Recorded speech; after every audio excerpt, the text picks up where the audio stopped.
دا هټۍ په کابل کې د ښوونځي یوې کوچنۍ زده کوونکې د خپلې کورنۍ په مرسته جوړه کړې ده. په دې هټۍ کې تر ډیره د ښځینه وو لباسونه، خوراکي او د سینګار توکي د خرڅلاو په موخه ایښودل شوي دي.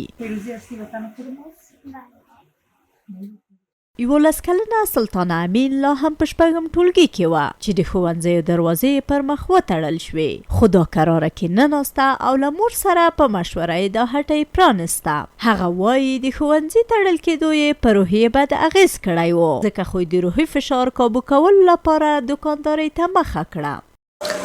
مکتبا وقتی بسته شد من صنف 5 بودم و دوباره وقتی ادامه دادم وقتی صنف 6 تمام شد. فعلا 2 سال است که خانه نشین هستم. 7 و 8 من خب چون که قسمت نبود من بخوانم امسال و انشالله اگر در آینده حیات باقی بود میخوایم که تمام صنف های امتحان بتونم و در صنف 12 بشینم و مکتب من فارغ شدم. محصولات ما عبارت از زیورات، صنایع دستی، صنایع تخار، عسل، زعفران، هیل، چادرها و غیره می باشد. سلطانه له خپل روزګاره خوشحاله ده او وایي چې ډیری پیرودونکي یې ښځینه دي. نوموړې لا هم د هر څه سره سره په آنلاین بڼه د انګلیسي ژبې لنډمهاله کورسونه تعقیبوي او له مسؤلینو غواړي چې د افغان جنو پر مخ له 6م ټولګي څخه پورته ښوونځی پرانیزي.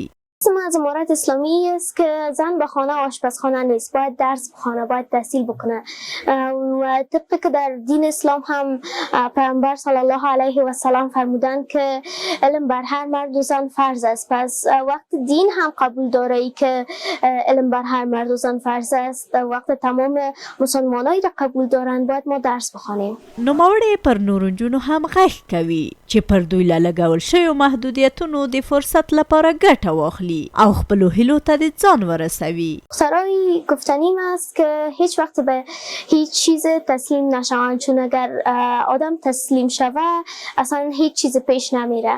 د یادولو وړ ده چې په هیواد کې د نجونو پر مخ د ښوونځیو او پوهنتونونو له تړل کېدو وروسته زیاتره نجونو د روحي فشار کابو کولو لپاره حرفوي زده کړو ته مخه کړې. دا په داسې حال کې ده چې له 1000 زیاتې ورځې وشوې چې له 6م ټولګي پورته ښوونځیو او پوهنتونونو ته د نجونو په ورتګ بندیز لګېدلی.